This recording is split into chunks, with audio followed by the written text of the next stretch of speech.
welcome to...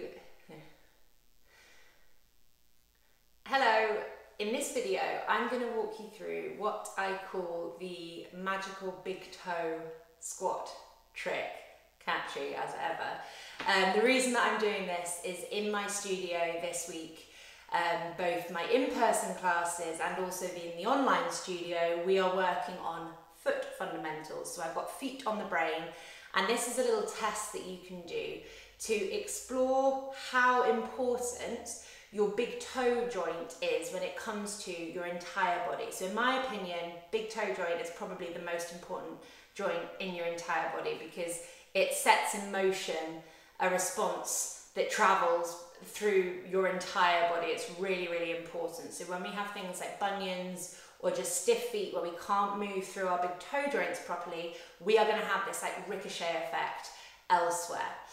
This is a really nice test of that. So you're going to need your yoga strap or a little resistance band or something along those lines, dressing gown cord, something.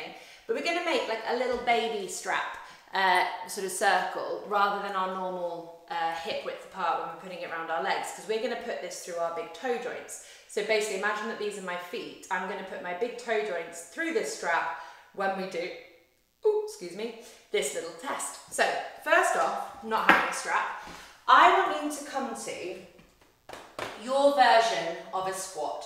I don't want you to overthink it too much.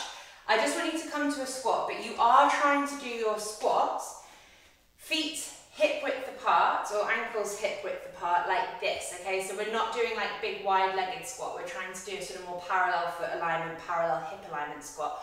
And I just want you to come down and feel how far you can go, how easy that feels for you, and whether or not, you know, just how easy and how far can you go. So I can do it, and like to the outside world, I can go down quite far, I guess, but this doesn't feel easy. I'm kind of like arching my upper back and using my arms to balance me forwards. My toes are really strained. My big toe joints are trying to lift.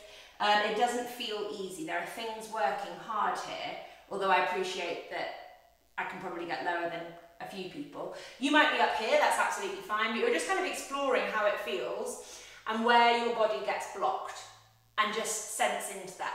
Notice your toes. So for many people, as soon as they start doing this squat, oh, by the way, of course you're barefoot, of course you're not wearing trainers for this, you'll probably start noticing that the toes either want to like grip and claw, like this, like really latch on, or they want to lift up off the floor. They're kind of like rocking you backwards and the big toes lifting. So just have that sense of where are we starting from, where am I going? For me, I can come down okay, but my toes are gripping and strained. So this is where the magic trick comes in. We grab our resistance band, or whatever it is that we have, and we put it in between our big toes, like that. Hopefully you can see.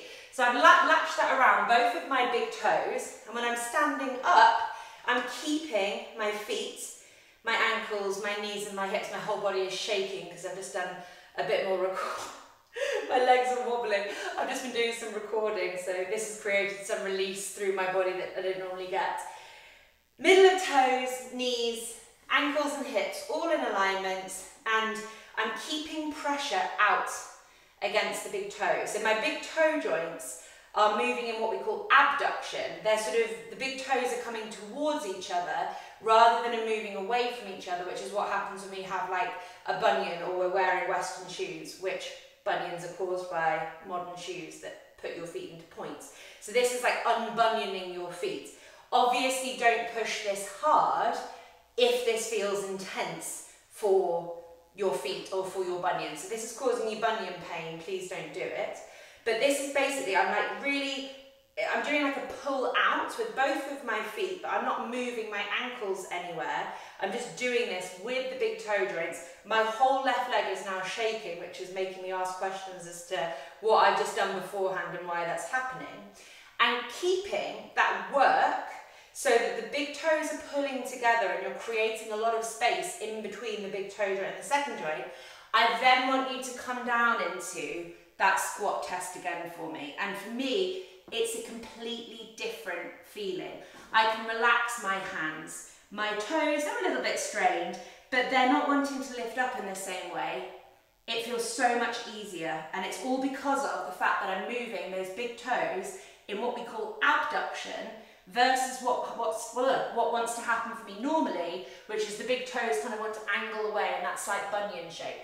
So again, you might be a little bit higher up, but use that strap, pull against the strap, spread the toes as wide as you can, and get a sense of, oh my God, when I spread my toes and when I move my big toe joint, I feel so much more stable. I could be here forever. That might not be the case, but certainly for me, it makes a massive difference. And this is why the position of your big toe joints and the ability of your big toes move in abduction, sort of into the midline of the body, like away from the foot, is so, so important. And it's why, yeah, one of the main reasons why I'm obsessed with feet and with toes. So hopefully in that test, you get a sense of, actually, when I have that ability to put the toe in the right position, the rest of me moves better and I feel more stable. Think about your feet, people. It's really important.